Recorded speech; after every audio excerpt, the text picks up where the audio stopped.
기독교 교리 시간입니다. 오늘은 제 6강째 되겠습니다. 5강에서 하나님의 존재론적 증거에 대해서 말씀드렸죠. 하나님은 존재하고 계신가에 대해서 세 가지의 증거를 댔는데요. 첫째는 자연 만물을 통해서 하나님이 존재하고 계신다고 하는 것을 증거하고, 그러니까 자연 만물을 증거하고, 두 번째는 성경이 하나님이 존재하고 계신다고 하는 것을 계시하고 있고, 세 번째는 경험을 통해서 하나님이 존재하고 있다고 하는 것을 증거하고 있다. 구약이 나타난 여러 가지 사건들, 선진들의 삶, 그리고 신약 속에 나타나고 있는 선진들의 그 삶, 그리고 오늘 이 시대를 살고 있는 많은 사람들의 경험에 의해서 하나님은 존재하고 계신다라고 하는 것을 증거하고 있고 증명하고 있다라고 하는 것에 대해서 5강에서 말씀드렸는데요. 그렇다면 이런 하나님이 존재하고 계시고, 또 우리 기독교의 출발이, 신앙의 출발이 하나님이 존재하고 있다고 하는 것을 전제로 해서 신앙의 기초적인 문제이기 때문에 그 하나님 존재하심, 그리고 그 하나님께서 우리 인간들에게 상을 베풀어 주심, 그 상은 모든 것이 상이라 할 수 있지만 가장 대표적인 것은 죄에서 인간을 구원하신 것, 이런 것에 대해서 5강에서 설명을 했습니다. 그러면 이제 6강에 들어와서 무신론자들의 모습을 한번 살펴보겠습니다. 무신론자들이 주장하고 있다고 하는 것은 하나님이 계시지 않는다고 하는 것을 얘기하고 있잖아요. 그러면 하나님이 계시다고 하는 것들은 자연 만물을 통해서, 계시를 통해서, 경험들을 통해서 증거들을 하는데, 이런 하나님이 존재하고 있다고 하는 것을 증거하고 있음에도 불구하고 그런 것을 무시하기 때문에 실로 무신론자는 어리석다, 이렇게 한마디로 표현할 수 있겠습니다. 그렇다면 우리가 하나님이 유일신앙, 하나님이 계시다고 하는 것을 이렇게 증거를 하고 있는데, 그러면 무신론자들은 하나님이 계시지 않는다고 하는 것을 얘기하고 있는데, 그러면 하나님이 계시지 않는다고 하는 것 사실을 증거하고 있느냐? 뭐를 통해서 증거를 제시하고 있느냐? 하나님이 계시지 않다고 하는 것은 무슨 증거가 있느냐? 그러나 이 무신론자들은 하나님이 계시지 않는다고 하는 것을, 그 증거를 전혀 제시를 하지 못하고 있습니다. 내놓지는 못하고 있습니다. 그렇기 때문에 무신론은 그 자체가 죄의 뿌리입니다. 그 자체가. 왜냐하면 하나님이 만드신 세상 속에 살면서, 하나님께서 창조하신 세상 속에 살면서 그 창조주를 믿지 않는다고 하는 것은, 그 창조주 하나님을 부인한다고 하는 것은, 이것이 가장 무신론자들의 근본적인 죄악이다 라고 얘기할 수가 있겠습니다.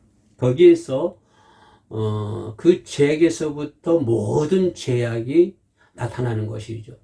하나님이 계시지 않는다고 함으로 인해서 거기서부터 모든 죄악들이 이렇게 나오는 것을 볼 수가 있습니다. 사람들은 하나님을 두려워하지 않기 때문에 죄를 범하는데, 하나님이 계시지 않기 때문에 담대하게 죄를 짓는다고 하는 것입니다. 그래서 시편 14편 1절에서는 뭐라고 하냐면, 어리석은 자는 그 마음에 이르기를 하나님이 없다 하도다 라고 했습니다. 그러면 하나님이 없다고 하는 사람은 어리석은 자고, 그러면 무신론자는 하나님이 없다고 하는 사람들인데, 그렇다면 무신론자들은 모두가 어리석은 사람이다 라고 얘기할 수가 있겠습니다. 그래서 잠언서 16장 6절에서는 뭐라고 얘기하냐면 저희는 부패하고 소행이 가증하여, 어떤 사람들입니까? 하나님이 없다고 부인하는 사람들, 하나님을 믿지 않는 사람들, 무신론자들, 이런 사람들은 부패하고 소행이 가증하여 선을 행하는 자가 없다. 선을 행하는 자가 없다라고 말씀을 하고 있고요. 또 사람이 여호와를, 그러니까 잠언서 16장 6절 말씀입니다. 사람이 여호와를 경외함으로 인하여 악에서 떠나게 되느니라. 사람이 악에서 떠날 수 있는 방법, 악에서 떠날 수 있는 비결은 뭐냐면 하나님을 경외함으로 인해서, 하나님을 믿음으로 인해서, 하나님을 신뢰함으로 인해서 사람은 악에서 떠나게 된다라고 설명하고 있습니다. 그렇다면 이건 뭡니까? 하나님을 믿지 않는 사람은, 하나님 여호와를 경외하지 않는 사람은 악에서 떠나지 못하고 있다. 악이라고 하는 테두리 속에, 악이라고 하는 그 굴레 속에서 살 수밖에 없다고 하는 것입니다. 모든 사람들이죠. 전 무신론자들이잖아요. 그죠? 부패하고 소행이 가져가는 자. 그 악이라고 하는 굴레에서 벗어날 수 있는 방법은 하나님을 경외해야 되거든요. 근데 이 무신론자들은 하나님을 경외하지 않는단 말이에요. 하나님을 경외하지 않기 때문에 뭐가 이루어집니까? 악이란 굴레에서 떠나지 못하게 되는 것입니다. 그래서 실로 어리석은 사람들이다라고 얘기할 수가 있겠습니다. 그렇다면 기독교 진리의 확실성. 그럼 우리 기독교는 진리 종교잖아요. 그죠? 그럼 기독교에서 말하고 있는 진리에 대한 확실성, 그런 증거, 증명, 이런 것들이 뭐냐 이 말이에요. 우리가 그냥 무작정 기독교는 진리의 종교다라고 얘기하지만 그것이 확실한 것인가? 그 진리가 확실성이 있는가? 그 확실성이 있다고 한다면 그것이 무엇인가? 이 점에 대해서 우리가 알아야 된다고 하는 것입니다. 기독교는 스스로 진리임을 주장하고 있죠. 스스로가 주장하고 있습니다. 기독교는. 여러분 알다시피 요한복음 14장 6절에서 뭐라고 그래요? 나는 길이요 진리요 생명이니 나로 말미암지 않고는 아버지께로 올 자가 없느니라.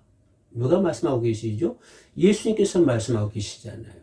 나는 길이요 진리요 생명이다. 그러니까 우리 기독교는 스스로 진리임을 강조하고 있다고 하는 것입니다.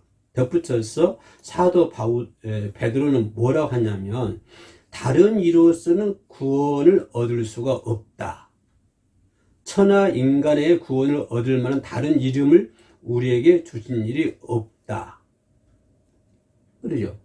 다른 사람으로서는 다른 이로서는 구원을 얻을 수가 없다. 천하 만민에게, 천하 인간에게 구원을 얻을 만한 다른 이름을 우리에게 주신 적이 없다 이 말이에요. 그러니까 온 천하에 인간 구원을 얻을 만한 다른 이름을 주신 적이 없다. 오직 한 분, 누구다? 예수 그리스도이다 이 말이에요. 그래서 사도 바울은 뭐라고 하냐면 하나님은 한 분이요 또 하나님과 사람 사이의 중보도 한 분이시니 사람이신 그리스도 예수라고 디모데전서 2장 5절에서 말씀을 해주고 있습니다. 그러면 기독교가 스스로 진리의 종교라고 예수님께서 말씀하셨고 베드로 또 바울 이런 선생들을 통해서 기독교 진리가 확실성에 대해서 말씀해 주고 있는데 그렇다고 한다면 우리가 이렇게 생각해 볼 수가 있습니다. 기독교의 이런 주장은 과연 정당한가? 이 부분에 한번 우리가 이 부분을 생각해 보자 이 말입니다. 기독교 진리가 확실하다는 어떤 증거가 있는가? 기독교가 왜 진리 종교지? 그 진리라고 하는 거 확실한 건가? 그러면 진리의 종교라고 진리가 확실하다는 어떤 증거가 있는가? 진리의 확실성. 그럼 진리가 확실하다라고 생각한다면 진리가 확실하다고 하는 확실성에 대해서는 증언들의 진실성. 증언하신 분, 기독교가 진리의 종교라고 하는 것에 대해서 증언하신 분들 있잖아요. 구약이나 신약이나 증언하신 분들의 그 진실함. 그죠? 또 뭐냐면 또 기독교 역사에서 나타난 기적들, 또 그 능력의 일들, 제 문제 해결들, 이런 것들을 통해서 기독교 진리가 확실하다고 하는 것을 증거하는 거예요. 증거물이 되는 거예요. 기독교 진리가 확실하다고 하는 것들은 뭐 증언들, 그죠?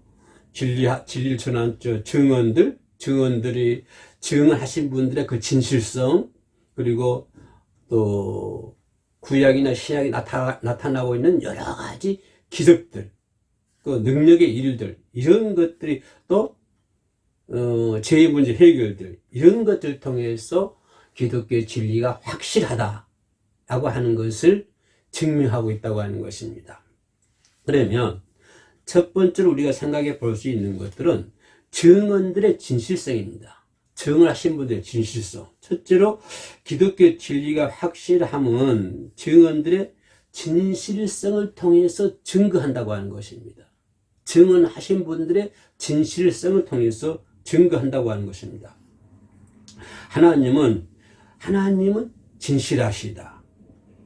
또 인간에게 거짓 증거하지 말라. 이건 우리가 11절에서도 십계명에서도 알 수 있고 출애굽기 20장 16절에도 말씀하고 계시죠. 하나님은 진실하시고 또 인간들에게 말씀하시기를 거짓 증언하지 말라. 거짓 증거하지 말라. 라고 말씀을 주고 있거든요. 그리고 다시 이 말씀 비춰볼 때 증언하신 분들, 하나님의 진리가 확실하다고 하는 사람들에게, 증언하는 사람들에게 하나님은 단도직입 말씀하시기를 거짓 증언하지 말라. 진실한 것만 증언하라고 하는 거예요. 이 부분을 기초로 해서 우리 생각해 볼 수 있는 게, 하나님께서는 거짓된 거짓 증언들을 미워하신다라고 잠언서 6장 17절에서 말씀을 주고 있습니다. 그러니까 기독교 진리에 대해서 거짓 증언하는 거, 거짓 증언하는 이런 것들을 미워하신다고 하는 것입니다. 또 하나님께서 그런 거짓 증언하지 말라, 거짓 증거하지 말라고 명령하시기도 하셨고요. 그러나 반면에 누굽니까? 하나님은 그렇게 말씀하시는데 거짓 증언하지 말라, 또 거짓된 거짓된 혀와 거짓말하는 거짓 증거, 거짓말하는 거짓 증거, 이런 것을 하나님 매우 싫어하시거든요. 거짓된 거. 그러나 반면에 이 마귀, 여기서 볼까요? 이 마귀는 여러분 잘 알다시피 요한복음 8장 44절에서 뭐라고요? 마귀는 거짓말장이요, 거짓이 아비라고 했어요. 하나님이 가장 싫어하는 것을 마귀가 하는 거예요. 마귀는 마귀는 무엇이다? 거짓말하는 자요, 거짓의 아비이다. 하나님은 거짓 증언하지 말라, 거짓된 해와 거짓말하지 말라, 이걸 말씀하고 계시는 반면에 마귀는 정반대로 거짓말하는 자요, 거짓의 아비다라고 요한복음 8장 44절에서 말씀해 주고 있습니다. 이와 같이 진실된 것은 하나님의 근본 속성입니다. 하나님의 속성 중에 하나 있어요. 하나님의 그 속성이 있잖아요. 속신 중에 하나님의 거룩성, 하나님의 사랑, 하나님의 진실성, 이것이 나오는데, 하나님의 진리, 하나님의 진실은 아주 하나님의 근본 속성에 적혀 있다고 하는 것입니다. 이것은 절대적입니다. 하나님의 속성은 절대적이죠. 하나님의 사랑은 안전하신, 인간의 사랑은 불안전하지만 하나님의 사랑은 안전하신 분. 인간의 진실함은 불안전하지만 하나님의 진실성은 안전하신 분. 그죠? 그래서 이런 진실성은 하나님의 속성에 해당된다. 하나님의 근본 속성이다. 기독교의 근본적인 덕입니다. 이렇게 기독교의 근본적인 덕이 진실성이죠. 그죠? 근데 마귀는 거짓이다 이 말이에요. 우리 기독교는 기본적인 덕이 뭐예요? 진실성이라고 하는 거예요. 진실성. 기독교 진은 바로 이런 진실성, 진실의 속성 위에 세워진 것이다 라고 하는 것입니다. 그죠? 하나님께서 가르치신 진실성. 그죠? 그런 것에 하나님께서 가지고 있는 속성 중에 하나인 진실성. 이런 것들 기초 위에 세워진 것이 기독교의 진실성이다. 그죠? 이런 속성 위에 세워져 있다라고 하는 것을 볼 수가 있습니다. 조금 더 들어가서 우리 생각해 볼 수 있는 것은, 자, 성경의 저자들부터, 성경의 저자들은 모두가 사건에 대해서 증언하고 있지요. 마태, 마가, 누가, 요한이나 뭐 이런 사람들은 모두 어떤 사건에 대해서 증언하고 있습니다. 그죠? 예수님의 발자취에 대해서 증언하고 이런 거 증언하고 있는데, 기독교 복음은 이런 진실된 증언한 사람들의 증언 위에 증언에 근거한 것입니다. 그죠? 기독교 복음은 그런 진실성, 기독교 사건들에 대한 진실성,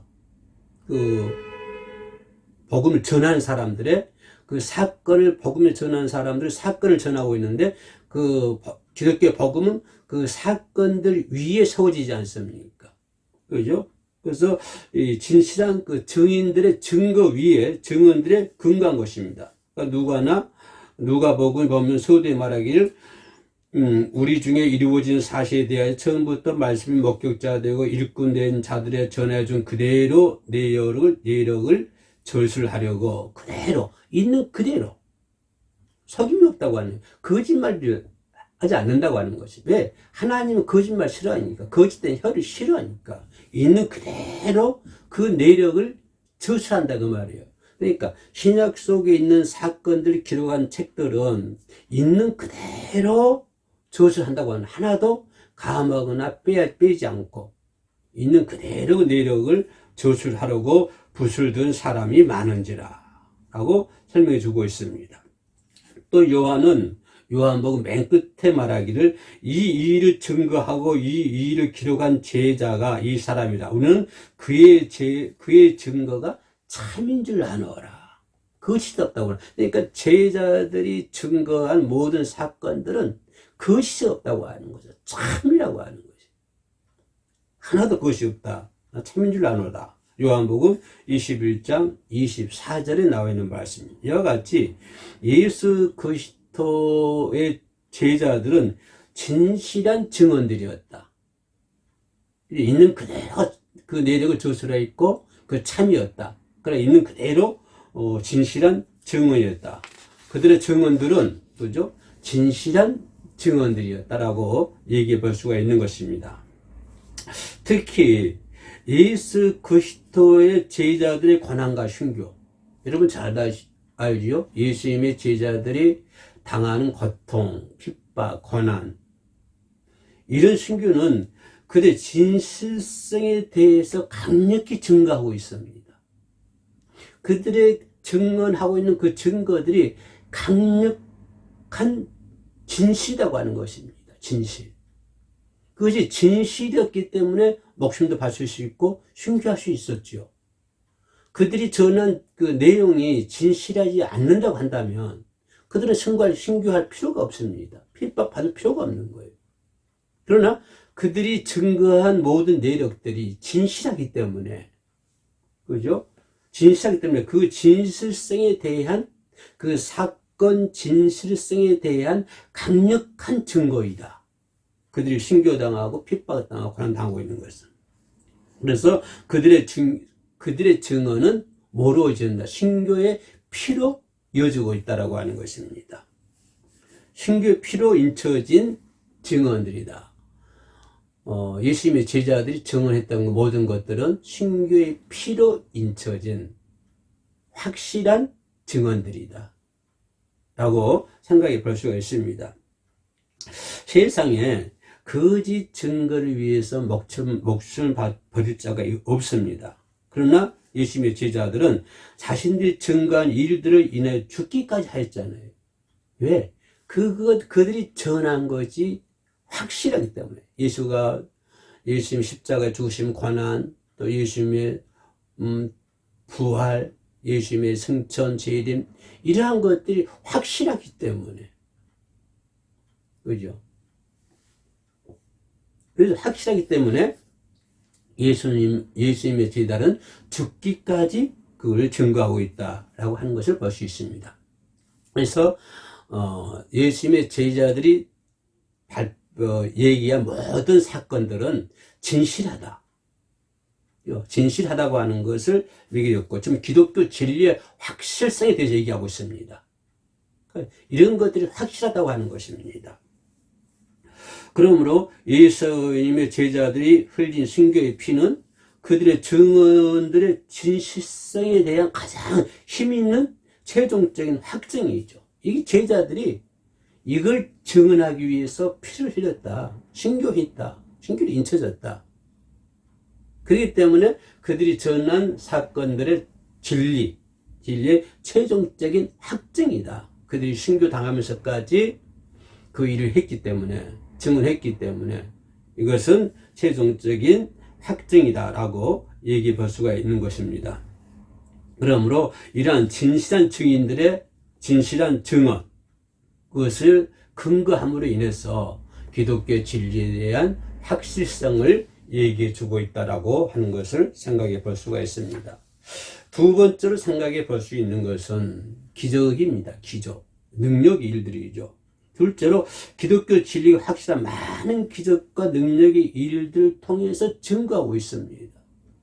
기적을 통해서 증거하고 있어요. 어떤 능력을 통해서 기독교가 진리 정결을 하는 것을 얘기해 주고 있다고 하는 것입니다. 그죠? 구약시대의 하나님은 보세요. 하나님은 구약시대에 많은 이스라엘 나라의 10가지 재앙, 홍해 사건들, 그죠? 또 야곱의 사건들, 다니엘 사건들, 이런 사건들을 통해서 많은 기적을 행하셨습니다. 신약시대도 마찬가지예요. 신약시대에도 하나님은 제1 그리스도와 그 사도를 통해서 많은 기사와 능력을 행하고 있습니다. 성경에 기록되어 있는 많은 기적과 능력의 일들은 기독교의 진리가 확실하다고 하는 충분한 증언이 되는 거예요. 그죠? 그런 그 기적. 예수 그리스도가 죽은 자를 살렸다. 그죠? 또 구약의 사건들, 또 신약의 치유하는 사건들. 이런 많은 사건들은, 이런 많은 기적과 능력들은 기독교 진리가 확실하다고 하는 것을 충분히 증명하고 있다고 하는 것입니다. 충분하게. 그러므로 예수께서는 자신의 행하는 일들 통해서 자신을 믿으라고 제자들에게 말씀해 주고 있잖아요. 믿게끔 하기 위해서 기적을 행하는 것이죠. 능력을 행하는 것이죠. 예수님께서는. 때로는 비유를 통해서 말씀하시기도 하고, 때로는 어떤 기적의 능력 등을 통해서 말씀하시기도 하는데, 그럼 그것들을 통해서 자신을 믿으라고, 자신을 믿게 만들기 위해서 기적을 행하는 것을 볼 수 있습니다. 그것이 요한복음 14장 11절 말씀을 해주고 있습니다. 아무튼 이런 기사와 기적을 통하는 것이 기독교의 진리가 확실하다고 하는 것은 그런 것을 통해서 나타난다. 확실한 증거가 되고 있다라고 하는 것을 볼 수가 있습니다. 누가 성경에 기록된 풍성한 증거들 외에 또 다른 하나의 증거는 뭐냐면 성경에 기록되어 있는 하나님의 기적과 능력의 일들은 하나님의 진리를 충분히 확증하기에 충분하다고 하는 것입니다. 성경에 나타나 있는 많은 기사와 능력, 기적 이런 것들은 우리 기독교가 진리라고 하는 것을 증명하기에 충분하다. 그러니까 기적과 능력을 통해서 그런 것들을 증명해 주고 있다고 하는 것입니다. 마지막으로 생각해 볼 수 있는 것은 제 문제 해결입니다. 그죠? 기독교 진리의 확실성은 제 문제 해결 통해서 증거되고 있다고 하는 것입니다. 이것은 경험적인 증거이잖아요. 죄는 사람의 가장 근본적인 문제입니다. 죄라고 하는 것은. 그죠? 인간의 모든 불행은 어디서부터 출발합니까? 죄에서부터 출발하는 것이죠. 그렇기 때문에 죄라고 하는 것은 인간의 가장 근본적인 문제입니다. 예수님께서 이 세상에 오신 것도 뭐래요?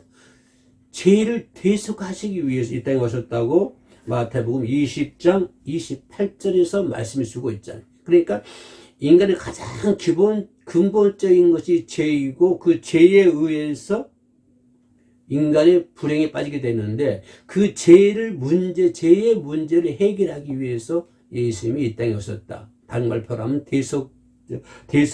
대속하시기 위해서 이 땅에 오셨다라고 얘기해 주고 있습니다. 그러므로 사람이 자신의 죄를 깨닫지 못할 때는 하나님이 자기와 상관없다고 얘기합니다. 내가 내 죄를 깨닫지를 못해, 알지를 못해. 그러면 하나님은 나하고 상관이 없어. 하나님 기적, 예수 그리스도의 기적, 제자들의 어떤 사건들 이런 것들은 나하고 상관이 없어 라고 얘기합니다. 이런 모든 자기가 거리가 먼 것을 여겨지지만 그러나 죄를 깨닫게 되면 어떻게 됩니까? 죄를 깨닫게 되면 죄를 깨닫고 그 죄로부터 구원받기 원할 때는 하나님의 진리들이 그에게 가까이 다가오고 있어요. 하나님의 진리가 다가오고 있는 거예요. 그리고 그 죄를 확실하게 깨닫게 되는 거예요. 우리는 이 죄의 문제 해결을 통해서 죄를 회개하고 예수 그리스도를 믿음으로 피로 죄사함을 얻고 그 피로 죄사함을 얻는 그런 체험을 통해 기독교의 진리가 확실하다라고 하는 것을 우리가 깨닫게 되는 것입니다. 그래서 시몬 베드로처럼 영생의 말씀이 주께 있사오니 우리가 누구에게로 가오리까 라고 요한복음 6장 68절에서 말씀해 주고 있습니다.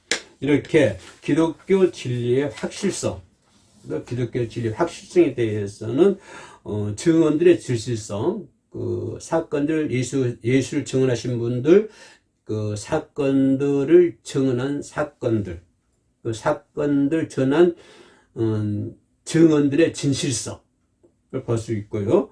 또 나아가서는 뭡니까? 그 기적과 능력 이런 것들을 통해서 기독교의 진리가 확실하다고 하는 것을 말씀드렸고, 마지막 세 번째는 죄의 문제 해결. 인간의 가장 근본적인 것이 죄의 문제고 인간의 모든 불행이 죄로부터 오는데 이 죄의 문제를 해결함으로 인해서 오는 그런 증거 이런 것들이 기독교의 진리의 확실성을 설명해 주고 있다. 이렇게 볼 수 있겠습니다. 다음 강의에서는 계시와 성경을 찾아보도록 하겠습니다. 감사합니다.